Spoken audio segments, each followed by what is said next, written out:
About a third of the world's population, that's more than 2 billion people, face food insecurity. Yet a report from the United Nations highlights another problem: food waste.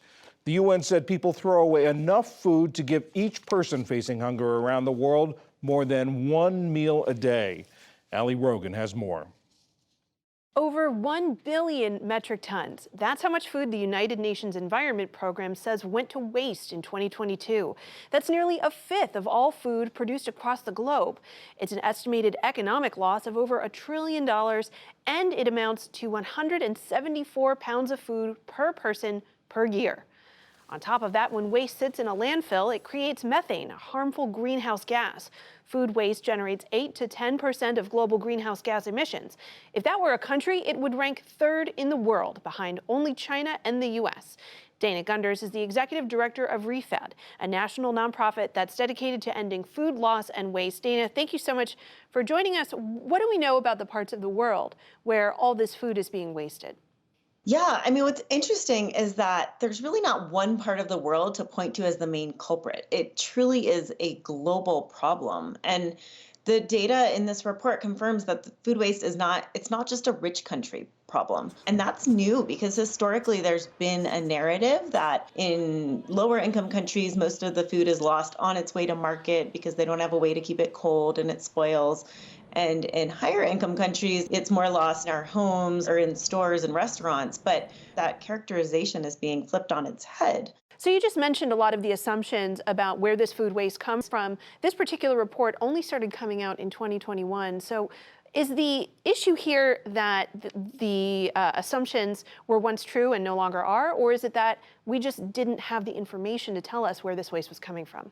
It's really more the latter. You know, we have not been measuring food waste for very long, and it's still really difficult to do. You know, we don't have scales on every garbage can or cameras or anything like that. So just the process of collecting the data is challenging. And really, in this report, one of the main feats they talk about is they've doubled the amount of data they've gotten on the topic.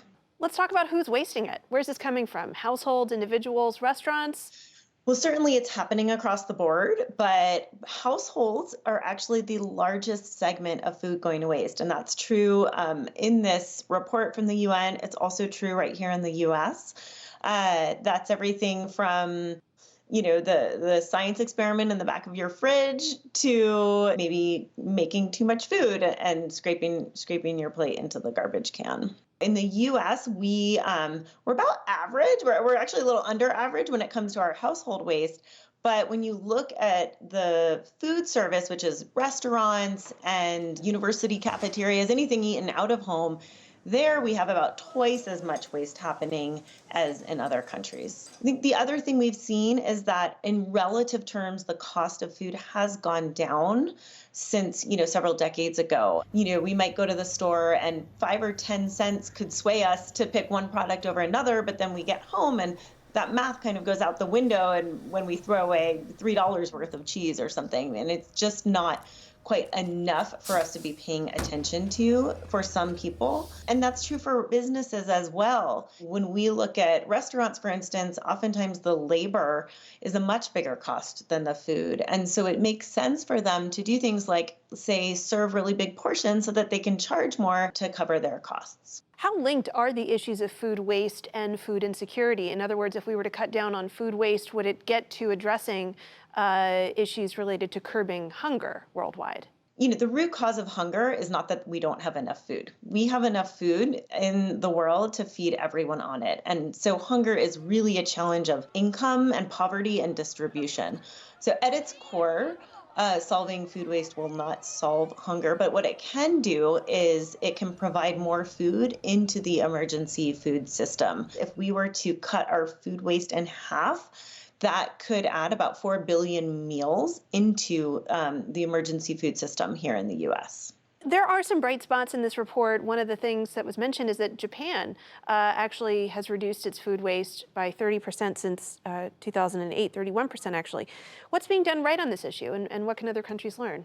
Yeah, absolutely. There are bright spots. I think Japan, they've been working on this for a very long time. And what we've seen is that it does take time, but also a holistic approach. Policy has played a very important role there. They passed a law back in 2001 that, among other things, required businesses to start measuring their food waste so they could really see how much they have and do something about it. There's a great word in Japanese called matanai, and it really expresses a sense of regret around wasting something and kind of values those resources.